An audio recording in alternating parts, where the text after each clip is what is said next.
반갑습니다. 생명의 빛 전달자 박용배 목사입니다. 오늘은 창세기 29장과 30장 내용을 훑어보는 식으로 한번 살펴보겠습니다. 야곱이 베델에서 하나님을 만나고 나서 바단 나라임에 있는 외삼촌 집을 향하여 생전 처음 가보는 길이죠. 사람들한테 물어 갔겠지만 그는 발을 들고 갔다. 29장 1절에 나오는 게 거기서 떠나 발행하여 이렇게 표현한 것이 발을 들다라는 표현인데, 우리나라식으로 말하면 날아갈 뜻이 같다.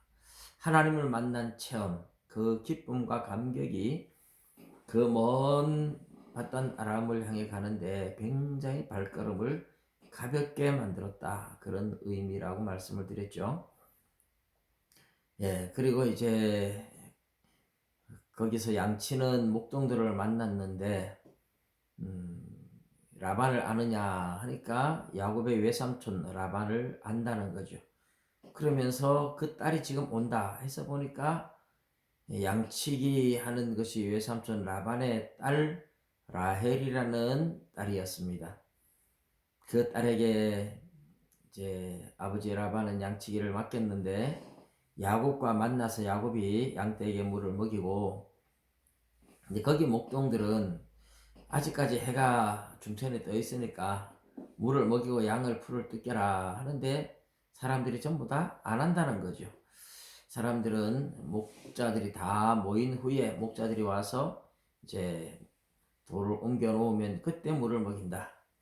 근데 라헬의 양떼, 라반의 양떼이죠. 라헬이 몰고 온 양떼를 위해서 야곱이 돌을 옮기고 물을 먹이는데, 여러분 이것은요 굉장히 그 지역에 날이 무덥고 하니까 목동들이 굉장히 게을렀다는 뜻입니다. 그런데 거기에 비하면 야곱은 굉장히 부지런한 사람이다, 그렇게 알 수가 있겠죠. 나중에 야곱이 외삼촌 라반의 양떼를 먹이는데 아주 번성하게 되는 이유가, 다른 사람들에 비하면 야곱이 부지런하게 먹이니까 번성할 수밖에 없죠. 기질적으로 서로 다른 겁니다. 그래서 이제 외삼촌에게 알려지고 외삼촌 집에 가서 라반한테 자기 엄마와의 있었던 이야기들 전부 다 쭉, 엄마한테 들은 이야기들 쭉 하니까 태어나서 처음 만나는 외삼촌이지만 엄마의 이야기를 전해 들으니 맞다, 네가 내 조카가 맞구나, 이렇게 알게 되겠죠. 그래서 거기에서 이제 며칠을 같이 머물면서 외삼촌을 도와서 일을 하는데, 외삼촌이 아무리 내 조카지만 그냥 뭐 공짜로 일할 수는 없지 않겠느냐, 내가 뭐를 품삯으로 줄까, 그러니까 내가 외삼촌의 딸 라헬을 사랑하니까 라헬과 결혼시켜 주십시오. 그래서 7년 동안 그 대신에 이제 일하기로 하고, 그렇게 서로 계약을 하고 7년을 일을 해요. 그런데 7년을 일을 하는데도 라헬을 사랑하기 때문에 굉장히 사랑했던 것 같아요. 그리고 라헬이 인물이 좋고, 언니 레아는 시력이 굉장히 안 좋았으니까, 시력이 안 좋으면 아무래도 잘 보려고 또 눈을 찡그리기도 하고, 뭐 아무래도 인상이 그렇게 좋아 보이지는 않았던 것 같아요. 그래서 라헬과 결혼을 하기로 하고 7년을 일하는데 수일 같이 일했다. 그냥 7년의 세월이 아주 흥겹게 막 잠깐 지나갔습니다. 7년 지나고 결혼을 하는데, 라반이 생각할 때에 동생 라헬을 결혼시키고 언니는 결혼을 못 시키지 않겠나, 이게 걱정이 됐던 것 같아요. 그래서 라헬과 결혼시킨다고 말을 하고 밤중에 신방에는 언니 레아를 몰래 들여보낸 거예요. 요즘같이 뭐 전기불이 있는 것도 아니고 레아에게 아무래도 쏙이라고 했겠죠.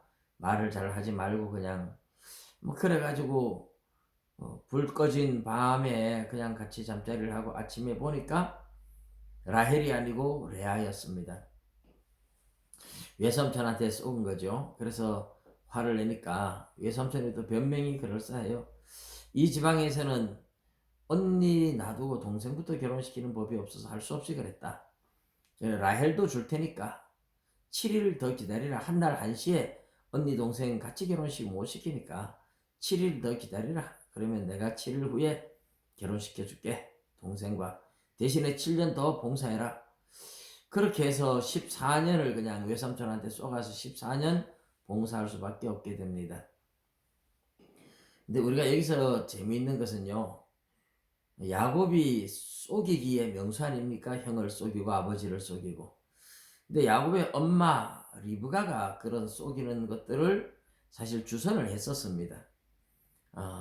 그런데 엄마와 이제 아들 야곱과 야곱의 어머니 리브가 두 사람보다 더 속이는 명수가 라반이에요. 리브가의 오빠. 그러니까 말하자면 이 집안 내력입니다. 다른 사람들을 속이고 사기치고 뭐 이게 집안에 흘러오는 내력 같아요.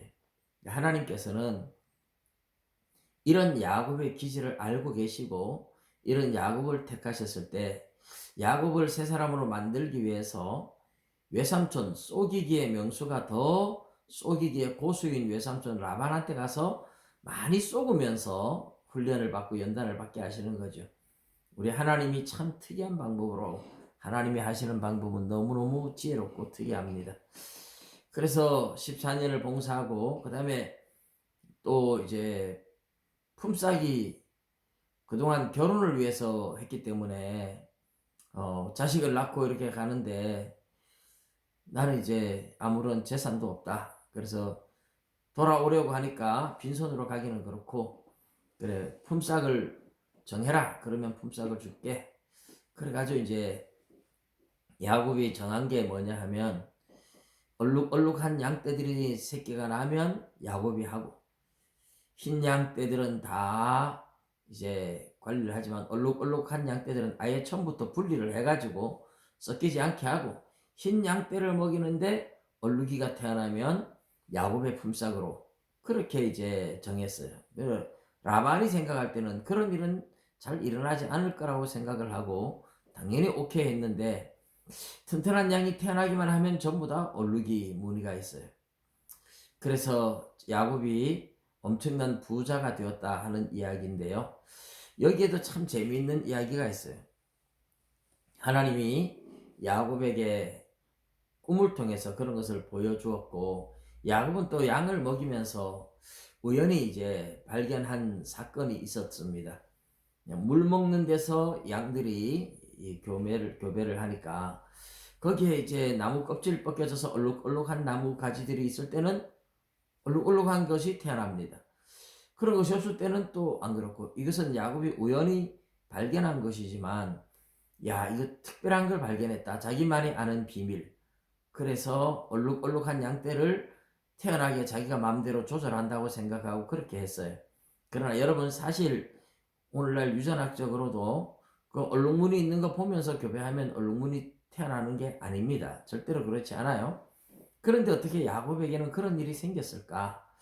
하나님이 특별 섭리라고 해요. 그런 것을 우리가 특별 섭리라고 합니다. 하나님이 야곱을 돕기 위해서 야곱이 그것을 발견하게 만들고 야곱이 그렇게 할 때는 그것이 정말 얼룩무늬 앞에서 교배를 하면 얼룩무늬 새끼가 태어나도록 만드는 그것은 하나님이 특별히 야곱을 위해서 따로 특별히 섭리했던 방식입니다. 예, 하나님의 특별 섭리라고 하죠. 근데 야곱은 전혀 몰라요.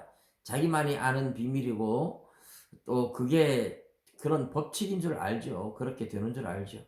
오늘날 여러 가지 과학 법칙이 있지만 하나님께서 이런 것들도 또 바꾸시면 바꿔줄 수가 있어요.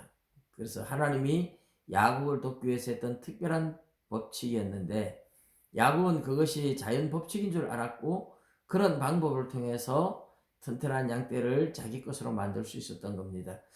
그래서 야곱과 이제 야곱의 두 아내 레아와 라헬 그리고 두 여종 실바와 빌하 그렇게 4명이 결국은 야곱의 아내가 되어서 11명의 자식을 낳고 나중에 이제 가나안 땅에 들어가서 베냐민이라는 자식까지 낳게 되는데요. 하나님은 야곱을 그동안 지키고 보호하고 부자로 만들어주는 과정을 29장과 30장에서 보는 겁니다. 하나님이 하시는 특별한 섭리를 보는 겁니다. 야곱이 베델에 이르렀을 때 해가 졌다.